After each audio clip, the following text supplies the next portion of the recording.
Up next in the broadcast, as North Korea commemorates the 2-year anniversary of Kim Jong-il's death, the regime's military reaffirms their loyalty to its supreme commander, Kim Jong-un. The week-old railway strike makes fewer trains available for Seoul subway riders after one rider died over the weekend from an accident attributed to a substitute operator.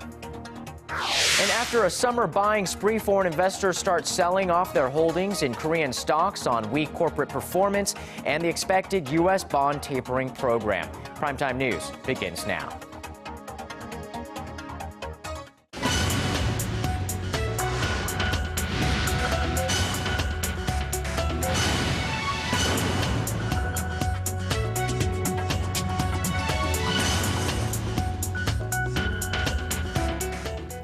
Good evening and welcome to Primetime News. It's Monday, December 16th here in Korea. Live from Seoul, I am Yoo Ji-hye. And I'm Sean Lim. Thank you so much for joining us.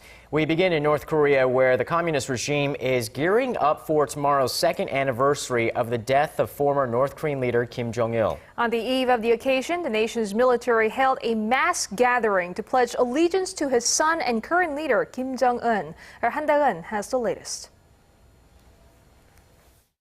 Is Kim Jong-un trying to quell instability in the north by tightening his grip on the state's military? According to the state-run Korean Central News Agency Monday, the North Korean military swore loyalty to quote-unquote their one and only supreme commander Kim Jong-un and vowed to safeguard him in accordance with Kim Jong-il's last words. The gathering took place at the Kumsusan Memorial Palace in Pyongyang, where bodies of the state founder Kim Il-sung and his son Kim Jong-il lie in state.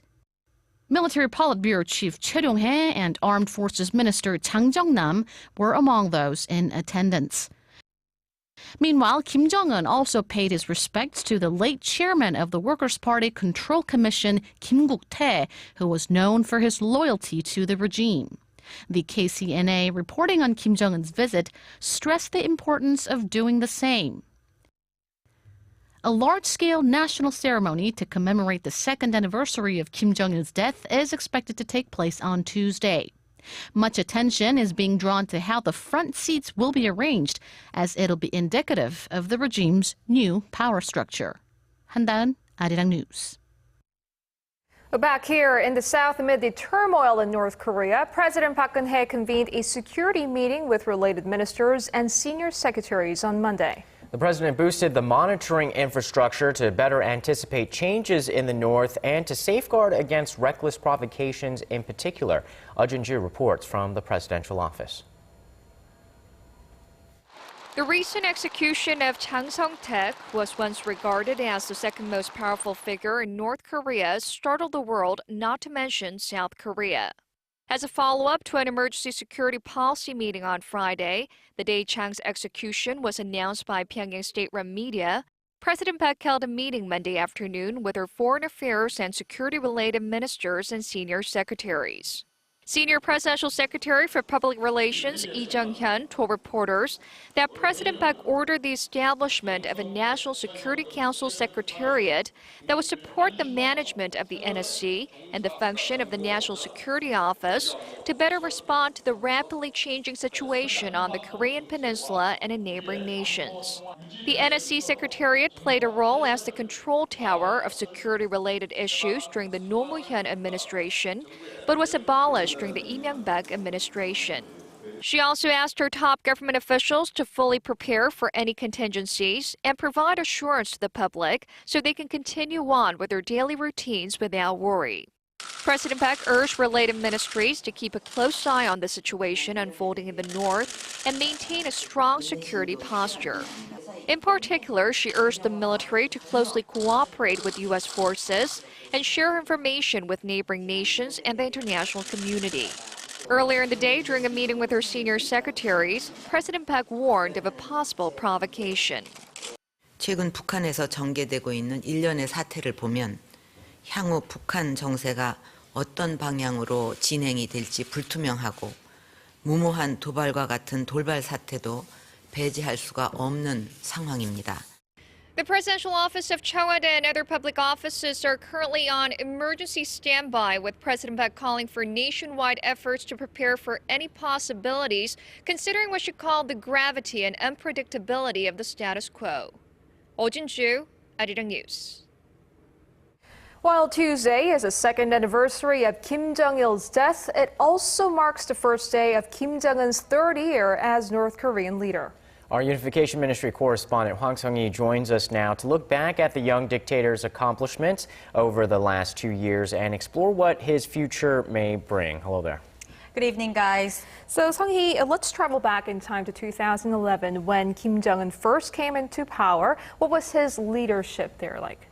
Well, with the death of his father and former North Korean leader Kim Jong-il on December 17, 2011, there was a lot that fell into the young Kim's lap. Now, the 27-year-old Kim Jong-un inherited a nuclear arsenal, 1.2 million troops, $6 trillion worth of natural resources, and a population of 24 million impoverished people. The young leader is believed to have received much less training compared to his father, who trained for years before assuming power. So at the beginning of his leadership, we saw Kim being accompanied by his uncle Chang Song-taek, who was regarded as his guardian and the second in command. But of course, that was until last week when Chang was executed on allegations of treason. So even though Kim Jong-un was the top guy in power, how does the removal of Chang Song-taek affect the power structure there? Well, experts say the execution of Chang signals a shift in North Korea's power structure to a one-man leadership structure. This meaning that Kim Jong-un is making sure that he is the one and only ruler of the regime. Now, and while the outside world was shocked by Chang's removal, North Korea watchers say it was a calculated move and very much an expected one. A dictator, if he's prudent and capable, he has to be careful, and he will take measures to remove those that are very high in the hierarchy because they pose the greatest challenge or the greatest potential challenge to his rule. So the execution was carefully planned rather than an emotional or impulsive decision. Is that right? That's right, Ji-hae, because Chang wasn't the only man to fall under Kim Jong-un's watch. 5 out of 7 senior officials that accompanied the young Kim during his father's funerals have now been removed, which means he has been dismissing figures from his father's generation. Now this to bolster his own inner circle. If you take a look at the chart here, the number of times that Chang accompanied the North Korean leader at public events halved this year from the year earlier, whereas Choi Ryong-hae, the young Kim's new protege, has been appearing a lot more. Choi was appointed by Kim as the Politburo chief in April last year, and he has been seen next to the North Korean leader since Chang's execution. So based on the case presented so far, Chang's ghastly execution seems very logical, but will this get Kim what he wants? Well, experts remain divided on how the young Kim will fare afterwards, depending on whether they see the removal of Chang as a calculated move or one that arose from an internal power struggle. It's amazing the amount of time and effort in meetings and appointments and things that were done across the board in terms of ideology, in terms of institutions and personnel appointments and control, that I don't see any reason why it should not be successful. It shows how corrupted the North Korean leadership is and that there are many internal conflicts due to the forces who oppose change. In the long term, this may provoke the North Korean citizens. But for the time being, it's business as usual for the young leader. Kim Jong-un has made a string of public appearances since the execution of his uncle, visiting the construction site for the Masikryong ski resort and the Korean People's Army Design Institute. And this week, he will also be welcoming retired American basketball player Dennis Rodman for the 3rd time this year and allowing an international delegation to tour the Kaesong Industrial Complex this week. All right. Thank you very much, Sung-hee, for joining us this evening. My pleasure. Before your day ends and another begins, get the latest news live from Seoul. Residents whose future restrictions is on the rise. closing ceremony. expert analysis from Asia's heartbeat, legislature circumstances. with a viewpoint only Korea's global network can provide. The United States, the latest report, less than a Unrivaled access from a team always on standby. Meaning came on the news are trying to cover up the South's true intentions. Days after the nation's spy agency announced self-reform measures, a public hearing was held by a special parliamentary committee over ways to overhaul the organization. And on top of sifting through ongoing accusations of political interference, lawmakers discuss the intelligence agency's role in the recent North Korea purge. Our Park Ji-won tells us more. The Special Parliamentary Committee to Reform the National Intelligence Agency held public hearings on Monday. A group of experts was invited to share their views on how to make the agency more politically neutral and strengthen its original mission of information gathering. The experts, however, showed opposing perspectives about the direction and scope of reforms. Experts invited by the ruling Saenuri Party said reducing the agency's budget and investigative functions domestically would have a negative impact on security, considering North Korea still sends their spies to South Korea and the National Intelligence Agency often arrests them. Experts recommended by the main opposition Democratic Party said the NIS should strengthen its information gathering activities on North Korea and other countries, and that its investigative rights at home be limited to ensure it doesn't interfere in domestic political affairs. The two parties also came up with differing opinions about recent developments in North Korea and the role of the state spy agency. The ruling Saenuri Party said since the agency did a good job collecting information on the purge of Chang Song-taek, a cautious approach should be taken regarding the scope of reforms. Now is when the parliament needs bipartisan cooperation. At this important time, both diplomatically and security-wise, we should avoid internal conflicts. The opposition Democratic Party said reforms should center on improving the agency's information gathering capacity, mainly with regard to North Korea. The reform ideas by the Democratic Party are intended to strengthen the NIS, not to weaken it. The National Intelligence Service is embroiled in allegations that it meddled in last year's presidential election. The Special Parliamentary Committee's public hearings will continue through Tuesday. From Wednesday, the committee will begin deliberating on the revision of the law that defines the role of the National Intelligence Service. Park Ji-won, Arirang News. Over now to a railway strike in the nation that entered its second week on this Monday. While the walkout had mostly only affected freight train operations during week one, it's now starting to impact passenger train services, leaving some commuters in the lurch. Our Shin Se-min reports.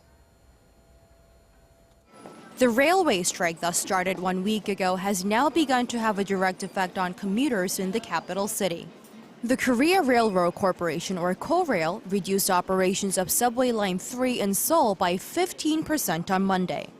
The line is operated by the both Korail and Seoul Metro, which also run the first and fourth lines, signaling the possibility of the further scale-downs in operations.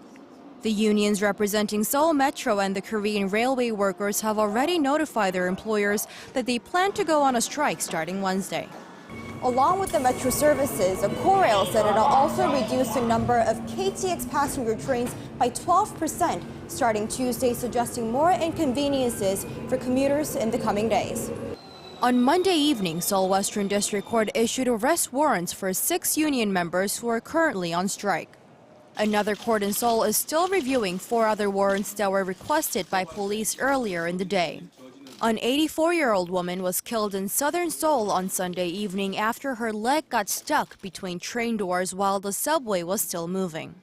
A substitute engineer was running the subway at the time of the accident, one of hundreds that are filling in for the nearly 8,000 workers currently on strike. They're demanding that the government reverse its plan to set up a new rail operator, which they claim is a first step toward privatization. The government and police call it an illegal strike and that they'll follow the letter of the law in dealing with it. Shin Se-min, Arirang News. Korea's top automaker says its market share in the BRIC nations of Brazil, Russia, India, and China is at a record high. Hyundai Motor and its affiliate Kia Motors said Monday that the company's combined sales in the BRIC nations reached 2.34 million units in the January to November period, a sales record and a stark contrast from the company's sluggish sales in the U.S. The figure also represents the automaker's highest market share in the BRIC nations at 10.9%, and the automaker said it expects that to increase to more than 11% depending on December sales. A spokesperson from the auto group attributed the sales growth to the release of models tailored to foreign consumers.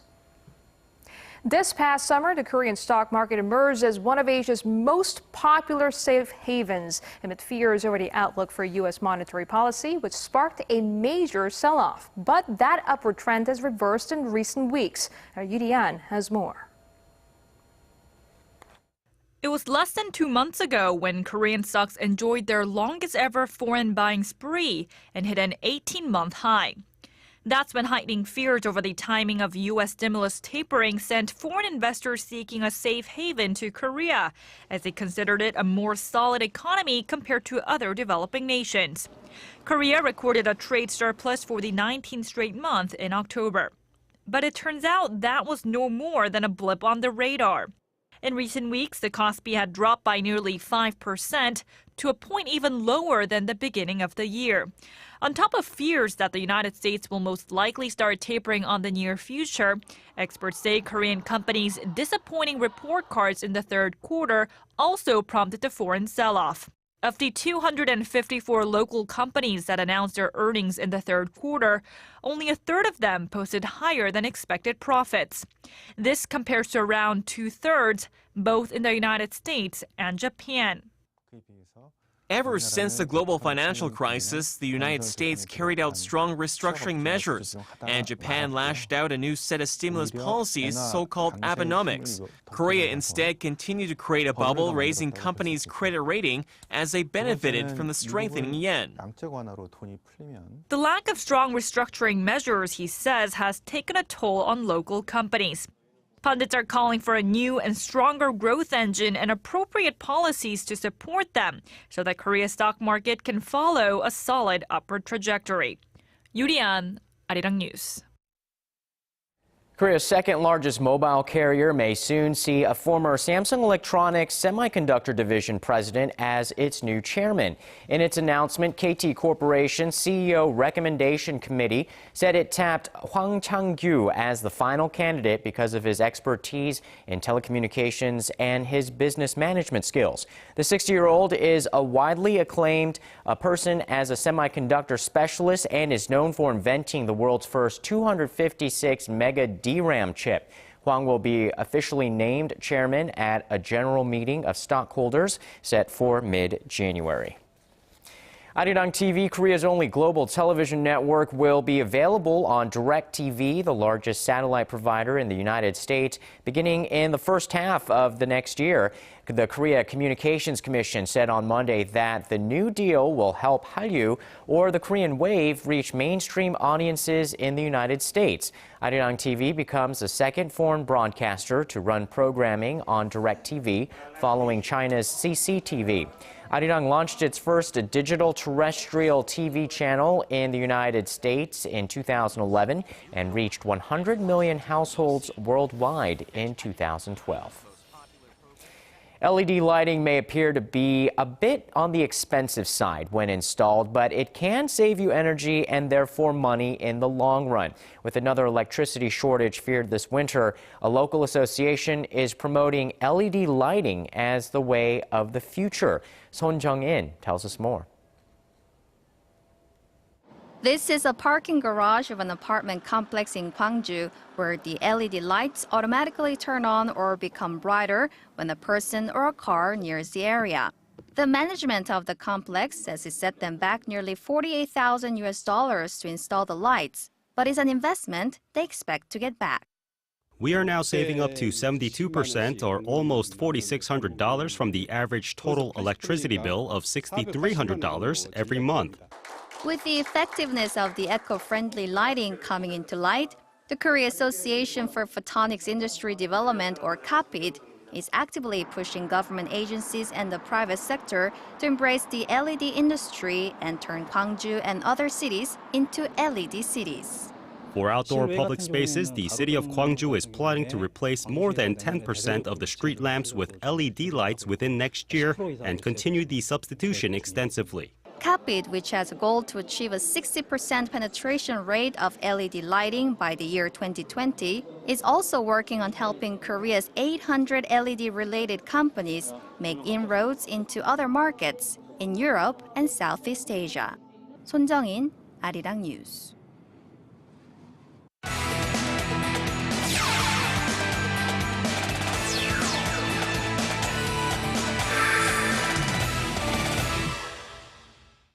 "2013 was a wonderful year for South Korean sports stars across the globe." But a new poll says that one player shined the brightest. Stephen Shea joins us with the details. Hello there.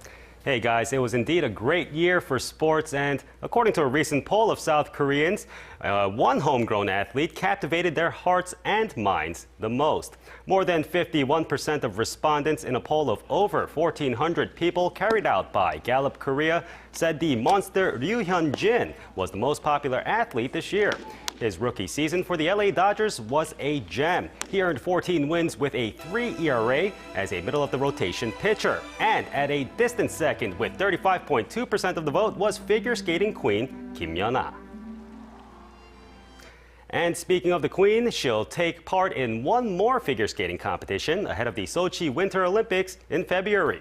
The Korea Skating Union confirmed that Kim Yeon-ah will compete in the 2014 Korea Figure Skating Championships, seen as the final dress rehearsal before the Games. The national competition will take place from January 1st to the 3rd in Goyang, Gyeonggi-do Province.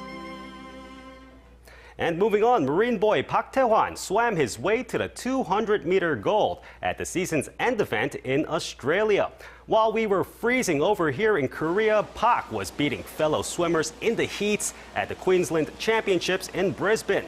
He won with a finals time of 1 minute 47.92 seconds, beating out Thomas Fraser-Holmes by more than a quarter of a second. And ending it all off, PSV Eindhoven returned to their winning ways in their 5-1 win over FC Utrecht on Sunday. And Dutch fans were delighted to see veteran Park Ji-sung return as a starter, giving him an 8.7 rating for his performance, despite not putting up a goal or an assist. His team will look to string together a pair of wins in their match against Den Haag next week. Now that does it for me here in the Sports Center. This has been Stephen Choi. Check back at midnight for the latest in the world of sports.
We got off to a mild start to the week here in Seoul, but I hear heavy snow is on its way in some regions. Right, for details, let's go over to our Kim Bo-kyung at the Weather Center. Bo-kyung, how much snow is expected to fall and which areas will see the most?